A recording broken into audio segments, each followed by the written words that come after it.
Okay, Rabbi, we're going to roll with the last question for the day, and I think this is just a great question. It's more of a good thought. Just to think about this is pretty interesting.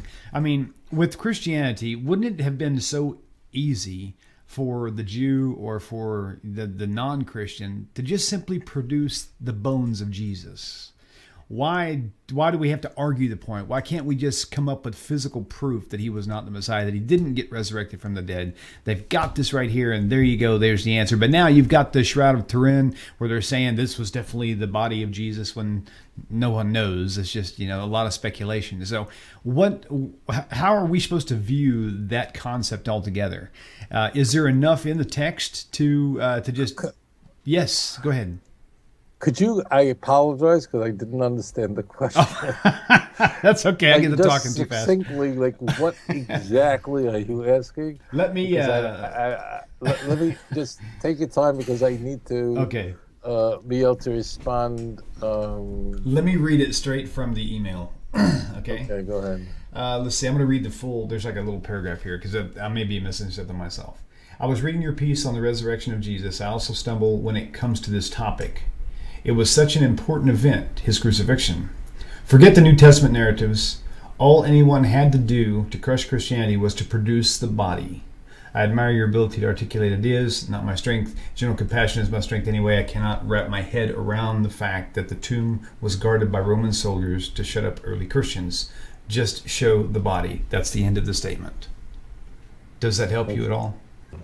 The question is specifically, were not guards posted at the tomb, thereby making it impossible for someone to sneak the body out?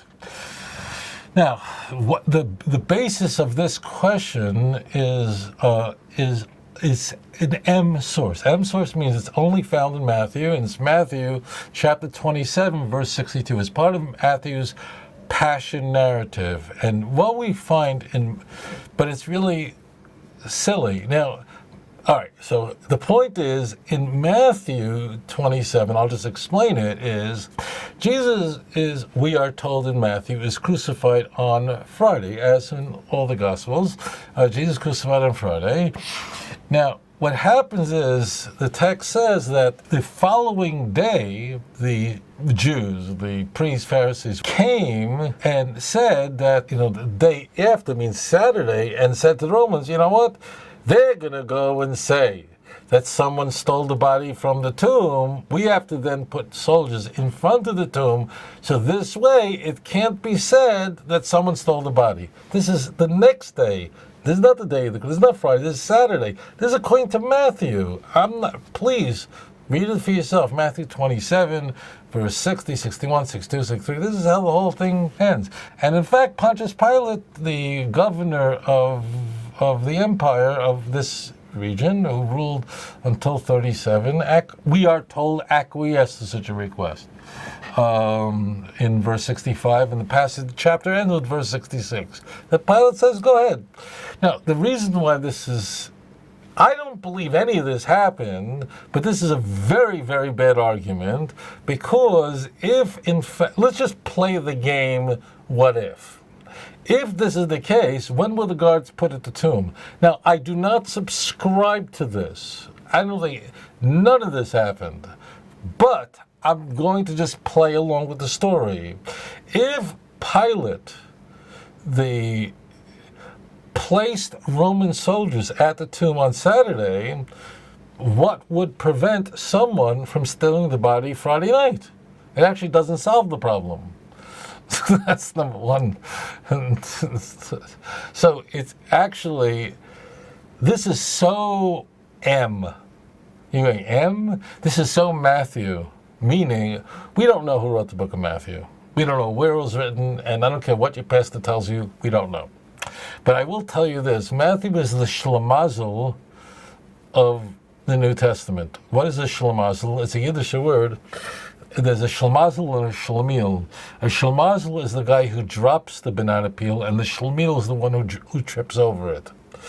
Matthew, repeatedly makes these kinds of errors, really serious errors, that make his story so it's almost as if like God put in whoever wrote this book's head so many errors that it's hard to imagine that no one ever corrected this. Like, how does this, they could have just stolen the body. Now, don't start writing me in letters going, I don't believe any of this, but the story doesn't help anything, okay? Number two is, the question asks, if Jesus didn't resurrect from the dead, why didn't they just produce the body, and that would have settled it, and Christianity would come to a close? So there's a presupposition. It's a fallacy. You are presupposing that there was a body available to produce. That means you're presupposing the passion narrative that we find in all the Gospels. You're presupposing that this is what happened, that Jesus crucified on Friday. Forget about all the disagreements. I want to talk about what they share in common. That Jesus crucified on Friday, and then whatever he says on the cross, there are 7 endings. He's then placed inside the tomb, and then women, whoever they are, discover him on Sunday morning, okay? That's the key point. And then they go and tell others that Jesus rose. In most of the Gospels, they meet Jesus in the Galilee. In Luke, they find him in Jerusalem. Great. You're presupposing that something remotely like that occurred. Well, I don't believe that for 1 second. That means that, and incidentally, would the Christian Bible really record, let's say they did produce a body, and by the way, I don't believe this either. Would the Christian Bible write this? Would they report this? Of course they wouldn't. The whole function of the New Testament is to convince you to believe in Christianity.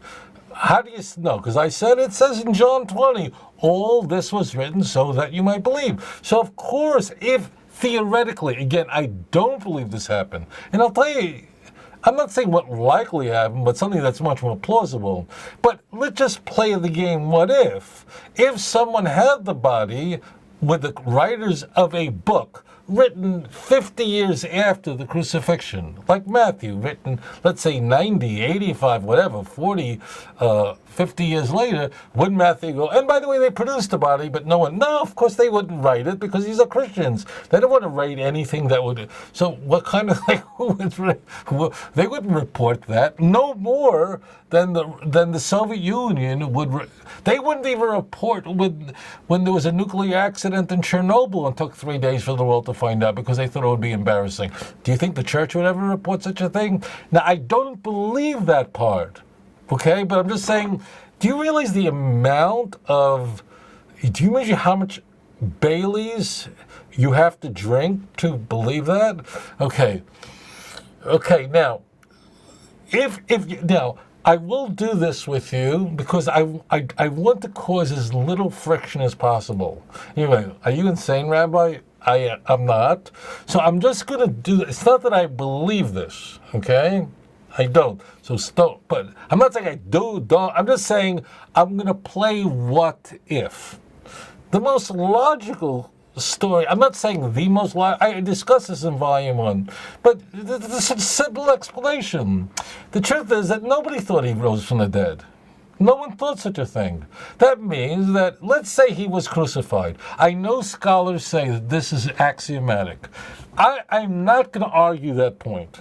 Okay, that there was a man named Jesus who was crucified. I just don't want to argue. We don't have any contemporary historians, so on. But it is a consensus among New Testament scholars, Christian or otherwise, that Jesus was crucified. So I'm going to go with it. Okay?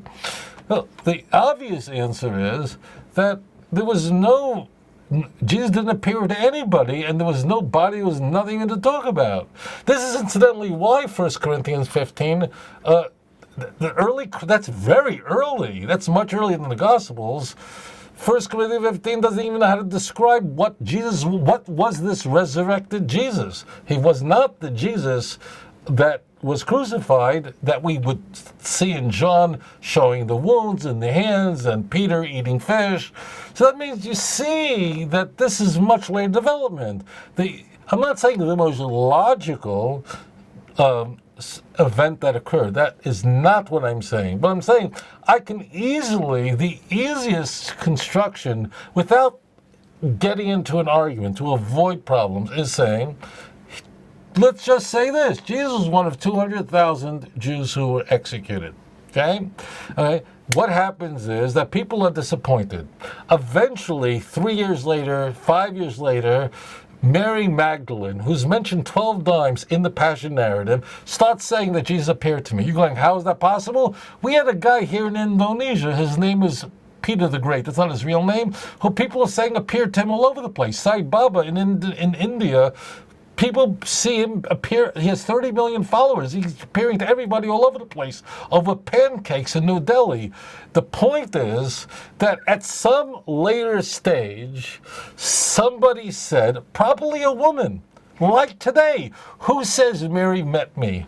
Generally, it's not men, it's women. Maybe that's why they're all women. I'm just saying. So what happened? I mean, the simplest answer, this is Occam's razor. The simplest thing is, eventually, the idea that Jesus rose from the dead somebody began to say it.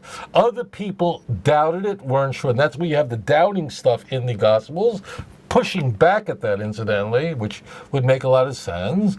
But so therefore, the whole idea that Jesus physically, bodily rose from the dead, which Paul says he did not. Paul says, of course, it was a resurrection.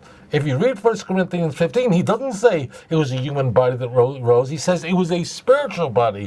What does that mean? 8,000 New Testament scholars argue what that means. But Paul is one thing for sure. Is saying it was not the physical body Jesus had when he was around. It's like a seed that dies in the ground and something completely different comes out. We're not even putting the bodies.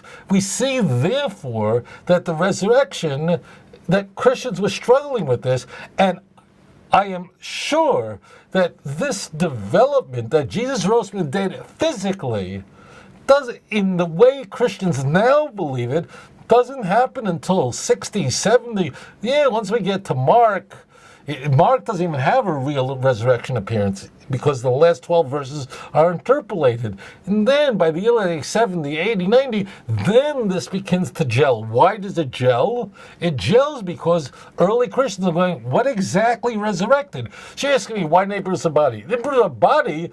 They didn't even know anybody died or anybody rose. They didn't know anything. This is all a much later development. But the problem is that people who are either Christians or grew up in the Christian world think, and I mean this, even if they're knowledgeable, they kind of think like, after Jesus died, he's walking around, and the whole New Testament sort of floated down from heaven.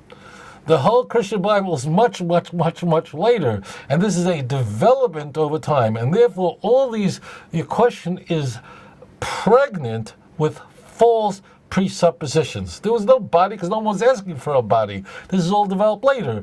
And if someone today, by the way, there's this guy, Simcha Jacob, I'm saying he's right or wrong, but there are guys who are saying we found the tomb of Jesus.